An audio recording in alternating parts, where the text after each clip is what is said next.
Leclerc, la baguette à 29 centimes d'euros.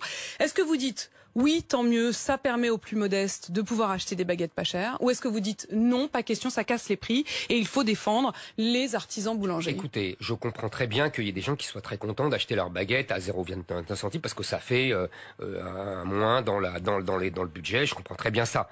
Maintenant, on connaît la technique de Leclerc et des autres grandes surfaces, mais en particulier de Leclerc. C'est un prix d'appel, vous avez bien compris. Donc en fait, leur baguette, elle va leur coûter 50 centimes ou 60 centimes de moins et ils vont acheter 2 fois plus de produits et ça va leur coûter 10, 50 euros de plus. On connaît le truc. On est habitué maintenant aux manœuvres des grandes surfaces. Donc moi, ce que je dis, c'est qu'il faut protéger les artisans, les vrais artisans boulangers. Comment? Il faudrait compenser le prix? Je vais vous dire. Il faut, parce qu'en plus, comment on arrive à ce 0,29? On importe des produits de l'étranger, on sacrifie les agriculteurs français. Oui, c'est tout ça derrière. Il faut voir derrière un peu le prix. Hein. Bon, sauf qu'il y a quand même un certain nombre de Français qui préfèrent acheter leur baguette à 29 centimes d'euros. Je vous ai dit, mais de quelle qualité est-elle?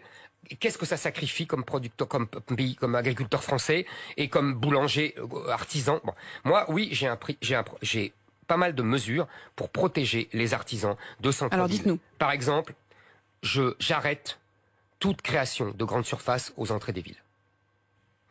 Comme ça, deuxièmement... Vous gelez toutes les grandes surfaces. Exactement. Deuxièmement, je bascule les fonds, vous savez, très importants de la politique de la ville, qui sont sur les banlieues, je les bascule sur ces villes moyennes et petites villes, pour revivifier ces bourgs, etc.